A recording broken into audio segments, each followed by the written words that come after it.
శ్రీ గణేశాయ నమః. ఓ సర్వాధార, మయూరేశ్వర, సర్వసాక్షి గౌరీకుమార, ఓ అచింత్య లంబోదర, శ్రీ గణపతి పాహిమాం పాహిమాం. నీవు సకల గణాలకు ఆదీశ్వరుడు, అందుకే నిన్ను గణేశుడని అంటారు. సకల శాస్త్రాలు నిన్ను అంగీకరిస్తున్నాయి.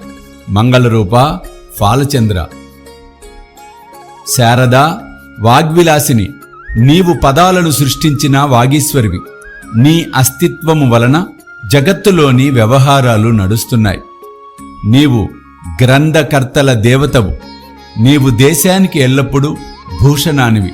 అన్నిటి యందు నీ శక్తి అగాధము. జగదంబ, నీకు మనఃపూర్వక నమస్కారం.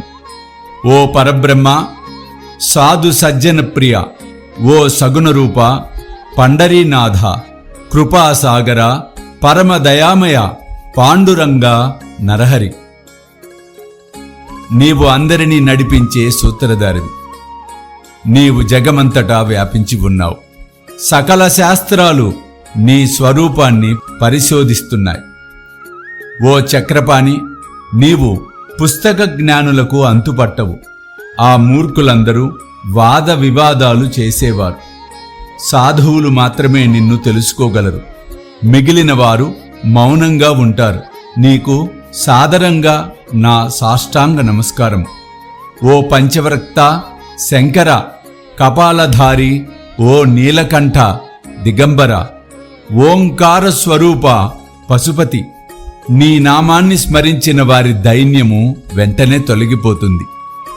ధూర్జటి, నీ నామము యొక్క మహిమ ఇటువంటిది. నీ చరణాలకు వందనము చేసి నేను ఈ స్తోత్రాన్ని రచిస్తున్నాను. నీలకంఠ, దీనిని సంపూర్ణంగా చేసేలా సహకరించండి. ఇప్పుడు అత్రిసుతునకు, ఆది నారాయణునకు, తుకారామునకు, అనేక సత్పురుషులకు మరియు భక్తులందరికీ నమస్కారం. జయ జయ సాయినాథ, పతిత పావన, పరమదయాలు, మీ చరణములందు శిరస్సు ఉంచుతున్నాను. అభయాన్ని అనుగ్రహించండి. మీరు సుఖానికి నిలయమైన పరబ్రహ్మ పురుషోత్తముడైన విష్ణుమూర్తి మీరే. అర్ధనారీశ్వరుడు, మదనాంతకుడు కూడా మీరే. మానవ శరీరాన్ని ధరించిన పరమేశ్వరులు మీరు. జ్ఞానాకాశంలోని భాస్కరులు, దయాసాగరులు మీరు. భవరోగానికి సూచన మీరు. హీనులకు, దీనులకు చింతామణి, భక్తులకు పవిత్ర గంగాజలం మీరు. ప్రపంచంలో మునిగిపోయే వారిని తరింపచేసే నౌక, భయభీతులకు ఆశ్రయం మీరు. జగత్తుకు కారణం, దయాగన, నిర్మల చైతన్యమైన ఈ సృష్టి విలాసమంతా మీదే. మీరు జన్మరహితులు, మీకు మృత్యువు లేదు. బాగా పరిశోధిస్తే చివరకు ఇదే అవగతమవుతుంది. జనన మరణాలు రెండు అజ్ఞానం వలన కలుగుతాయి. మహారాజా, మీరు రెంటికి అలిప్తంగా ఉంటారు. నీరు ఒకచోట ఊటలా ప్రకటమైంది. అయితే అది అక్కడే పుట్టి పైకి వచ్చిందా? అది ఆది నుండి అక్కడ పూర్ణంగా నిండి ఉండి లోపలి నుండి వచ్చిందా? అంతే. ఒక లోతు గుంతలో నీరు ఊరితే దానిని బావి అని పిలుస్తాం. నీరు లేకపోతే అది ఒక గుంత మాత్రమే. నీరు గుంటలో ఊరటం లేదా ఎండటం ఇది నీటికి అసలు పట్టదు.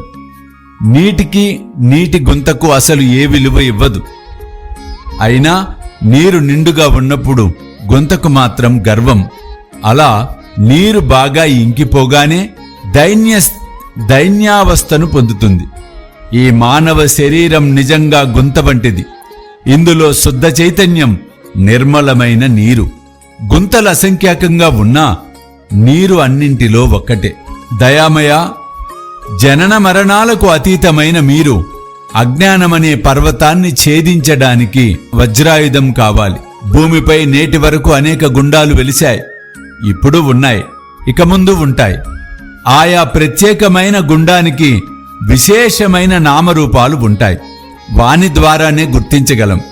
అయితే చైతన్యాన్ని నీవు, నేను అని అనటం ఉచితం కాదు. ఎందుకంటే చైతన్యంలో ద్వైతం లేదు కనుక. పైగా చైతన్యం జగమంతటా వ్యాపించి ఉంటుంది. అటువంటప్పుడు నీవు నేను అను భావన అక్కడ ఎలా సంభవం? మేఘాలలోని నీరు అంతటా ఒకేలా ఉంటుంది. భూమిపై పడగానే ఆ నీటికి అనేక భేదాలు కలుగుతాయి. గోదావరిలో పడిన నీటిని గోదావరి అంటాం. బావిలో పడిన నీటికి నదీ జలానికి ఉన్న పవిత్రత లేదు. గోదావరి సత్పురుషుల వల్లే పవిత్రం. మీరు అందులోని నీరు, మేము అక్కడ ఉన్న వాపి కూప తటాకాలము. అదే మీకు మాకు భేదం. మీరు పవిత్రులు, మేము కృతార్థులవ్వటానికి చేతులు జోడించుకొని ఎల్లప్పుడూ మీ వద్దకు శరణాగతులై రావాలి. గోదావరి జలానికి పాత్రతను బట్టి పవిత్రత వచ్చింది. నీరు వేరే ఎక్కడైనా ఒకటే. గోదావరి జలాలు ప్రవహించే ఆ భూస్థలం పవిత్రమని అక్కడి భూమి యొక్క గుణాలు బట్టి ఇది నిర్ణయించబడింది. మేఘ గర్భంలోని నీటిని ఏ ప్రదేశంలో ఏ మార్పు చేయదో అదే భూభాగాన్ని గోదావరి అని శాస్త్రవేత్తలన్నారు. ఇతర ప్రదేశాలలో పడిన నీరు ఆయా ప్రదేశాల గుణాలను గ్రహిస్తుంది. మొదట్లో మధురంగా ఉన్న నీరు ఆయా ప్రదేశాలలోని ప్రభావం వలన అనారోగ్యంగా, ఉప్పుగా, వగరుగా మారుతుంది. గురువరా, మీ పట్ల కూడా అట్లే కామక్రోధాది అరిషడ్వికారాల మాలిన్యాలు లేని పవిత్ర శరీరానికి సత్పురుషులనే నామము శోభిస్తుంది. అందుచేత సత్పురుషులు గోదావరి అని నేనంటాను. సకల జీవులలో మీ యోగ్యతే శ్రేష్టమైనది. జగత్తు ఆరంభమైనప్పటి నుండి గోదావరి ఉంది. నీరు కూడా ఏ లోపం లేకుండా ఈనాటి వరకు పరిపూర్ణంగా ఉన్నది. శ్రీరాముడు గోదావరి తీరానికి వచ్చినప్పుడు నదిలో ఉన్న నీరు ఇప్పటిదాకా ఉంటుందా? నీరు ఉన్న స్థలం మాత్రం మిగిలింది. నీరు సాగరంలో కలిసిపోతుంది. అయినా నీరు ఉన్న స్థలము యొక్క పవిత్రత నేటి వరకు స్థిరంగా ఉంది. ప్రతి సంవత్సరము పాత నీరు పోయి క్రొత్త నీరు వస్తూనే ఉంటుంది. మీ పట్ల కూడా ఇదే న్యాయం. ఒక శతాబ్దంలోనిదే సంవత్సరం. ఆ శతాబ్దంలోని సత్పురుషులు నీటి ప్రవాహం వంటివారు, సాధువులు ఆ నీటిపైన అలల వంటివారు. ఈ పవిత్ర గోదావరి వద్దకు ప్రథమ శతాబ్దంలో సనత్ సనకనందనాదులు వచ్చారు. తరువాత నారద, తుంబుర, ధ్రువ, ప్రహ్లాద, బలి మొదలగు రాజులు, శబరి, అంగదుడు, హనుమంతుడు, విదురుడు, గోప గోపికలు వచ్చారు. ఇలా ఈనాటి వరకు ప్రతి శతాబ్దంలోనూ పుష్కలంగా వచ్చారు. వారిని వర్ణించడానికి నేను అశక్తుణ్ణి. ప్రస్తుతం ఈ శతాబ్దంలో పవిత్ర గోదావరి సమీపాన సాయినాథులై మీరు వచ్చారు. అలా మీ దివ్య చరణాలకు నేను వందనం చేస్తాను. ప్రభూ, నా దుర్గుణాలను పరిగణలోనికి తీసుకోకుండా వేడుకుంటున్నాను. నేను హీనుణ్ణి, దీనుణ్ణి, అజ్ఞానుణ్ణి, పాతక శిఖామణిని, ఇలా సకల చెడు లక్షణాలు కలవాణ్ణి. అయినా దేవా, నన్ను ఉపేక్షించకండి.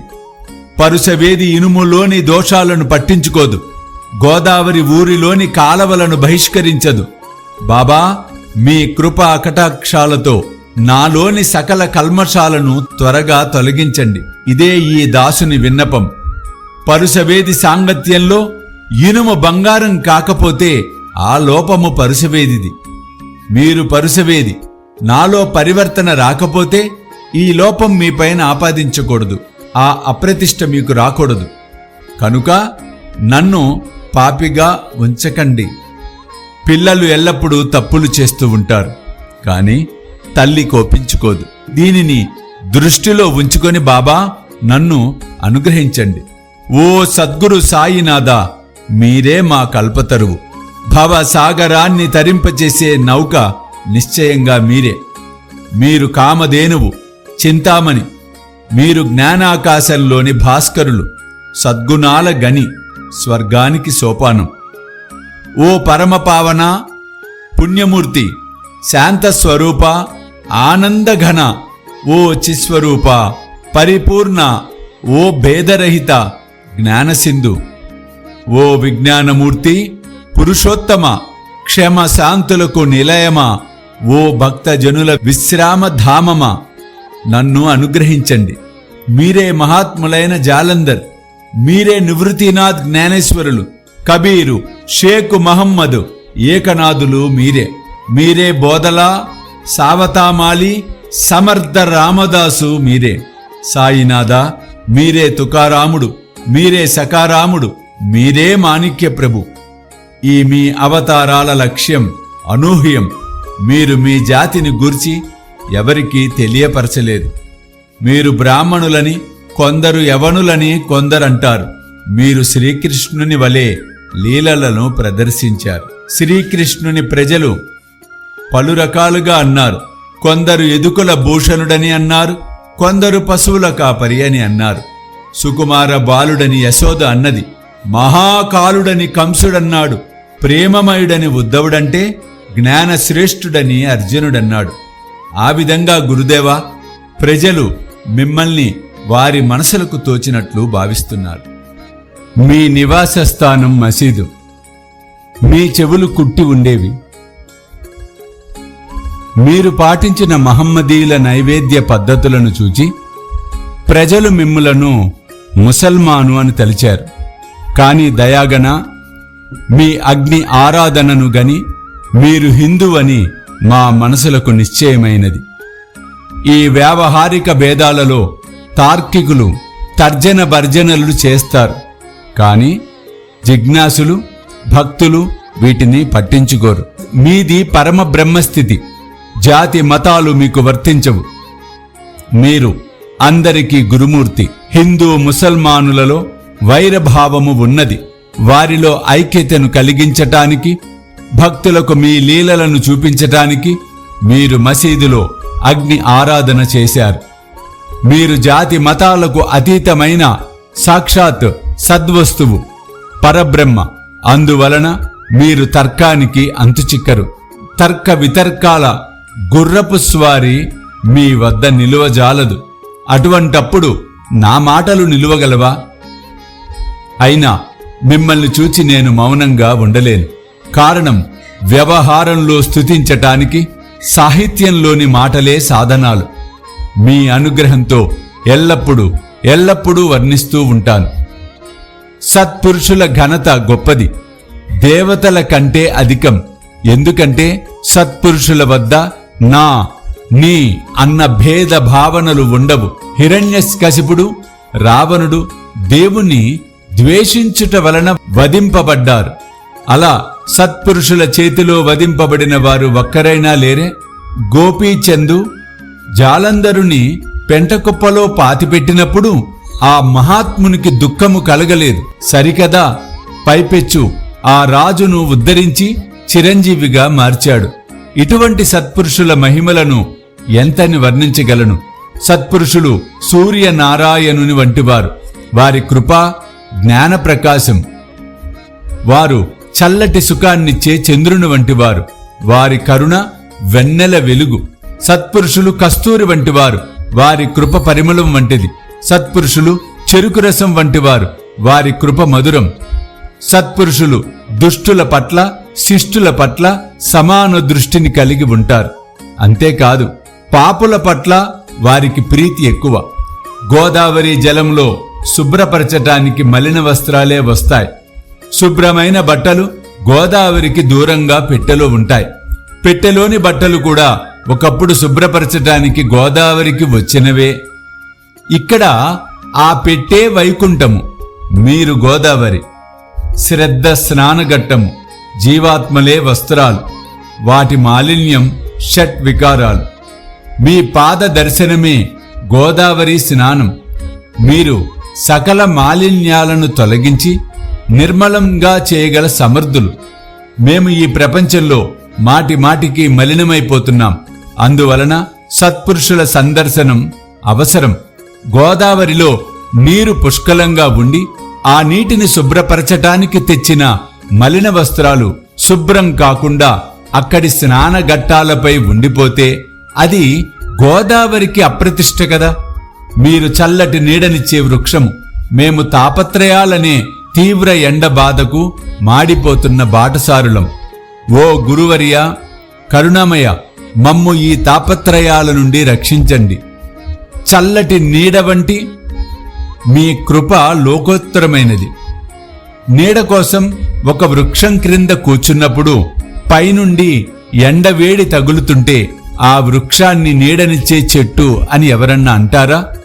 మీ కృప లేకుండా ఈ ప్రపంచంలో బాగుపడటం జరగదు. ధర్మ సంస్థాపన కొరకు అర్జునునికి శ్రీకృష్ణుడు శకునిగా లభించాడు. సుగ్రీవుని కృపతో విభీషణునికి శ్రీరామప్రభు లభించాడు. సత్పురుషుల వలననే భగవంతునికి ఘనత. వేదశాస్త్రాలు వర్ణించలేని నిరాకార నిర్గుణ పరబ్రహ్మను సగుణ సాకార రూపంలో భూమిపైకి అవతరింపచేసినది సత్పురుషులే. రుక్మిణీ వల్లభుడైన వైకుంఠపతియగు శ్రీకృష్ణుని దామాజీ మాలవానిగా చేశాడు. చోకోబా జగన్నాథునితో పశువుల శవాలను మోయించాడు. సత్పురుషుల మహిమలను ఎరిగి శ్రీహరి సక్కుబాయి ఇంట నీళ్లు మోశాడు. నిజంగా సత్పురుషులు సచ్చిదానంద పరమాత్మను శాసించగలరు. ఇంకా ఎక్కువగా చెప్పవలసిన అవసరం లేదు. ఓ సద్గురు సాయినాథ, సిరిడి గ్రామ నివాస, మీరే మా తల్లి తండ్రి. బాబా, మీ లీలలు నిజంగా ఎవరికి అంతుపట్టవు. అటువంటప్పుడు పామరున్నైన నా వాక్కు మీ లీలలను వర్ణించగలవా? జడుల వంటి జీవులను ఉద్ధరించటానికి మీరు సిరిడి వచ్చారు. ప్రమిదలలో నీరు పోసి దీపాలను వెలిగించారు.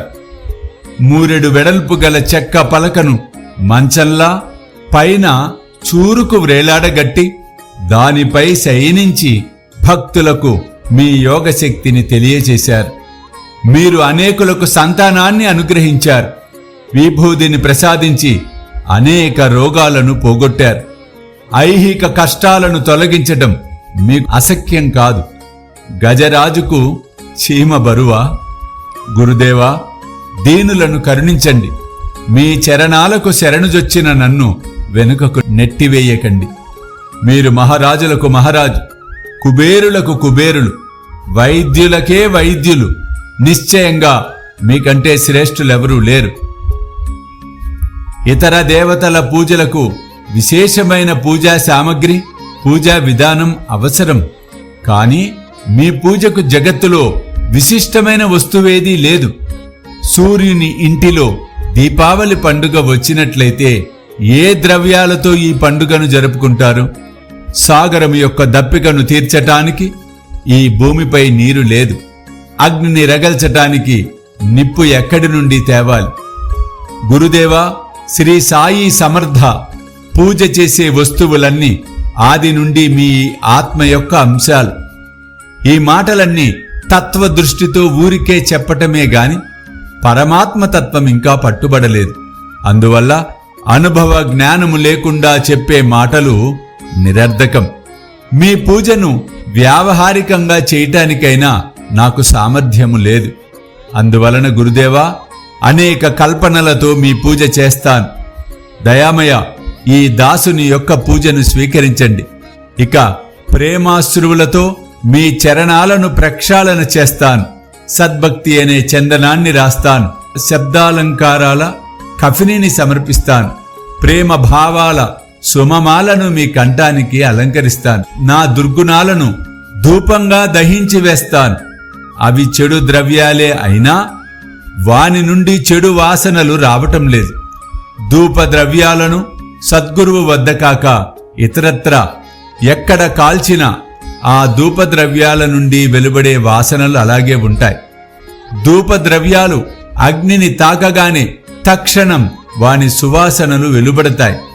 మీ వద్ద వ్యతిరేకంగా జరుగుతుంది. మాలిన్యాలు అగ్నిలో కాలిపోయి సద్గుణాల పరిమళం ప్రపంచానికి తెలిసేలా మిగిలి ఉంటుంది. గంగా జలంలోని మురికి పోగానే నీరు నిర్మలమవటం సహజం. మనసులోని మాలిన్యం పోయి మనసు నిర్మలమవుతుంది. గురుదేవా, నేను మాయా మోహాలనే దీపాలను వెలిగిస్తాను. దాని వలన వైరాగ్య ప్రభలను లాభంగా పొందేలా అనుగ్రహించండి. మీరు ఆసీనులవ్వటానికి శుద్ధమైన శ్రద్ధ అంటే సింహాసనాన్ని అర్పిస్తాను. విరాజమానులై భక్తి అనే నైవేద్యాన్ని స్వీకరించండి. ఆ భక్తి అనే నైవేద్యాన్ని మీరు స్వీకరించి భక్తి రసాన్ని నాకు ఇవ్వండి. ఎందుకంటే నేను మీ బిడ్డను. కనుక మీ బోధామృత రసాన్ని పానము చేసే అధికారము నాకు ఉన్నది. నా మనసును మీకు దక్షిణగా సమర్పించుకుంటున్నాను. దానివలన నాకు ఎటువంటి కర్తృత్వ భావము ఉండదు. ఇక ప్రార్థనాపూర్వక సాష్టాంగ దండ ప్రణామాలను చేస్తాను. స్వీకరించండి. పుణ్యశ్లోక సాయినాథ. ఓం శాంతి శాంతి శాంతి. సర్వం శ్రీ సాయినాథార్పణమస్తు.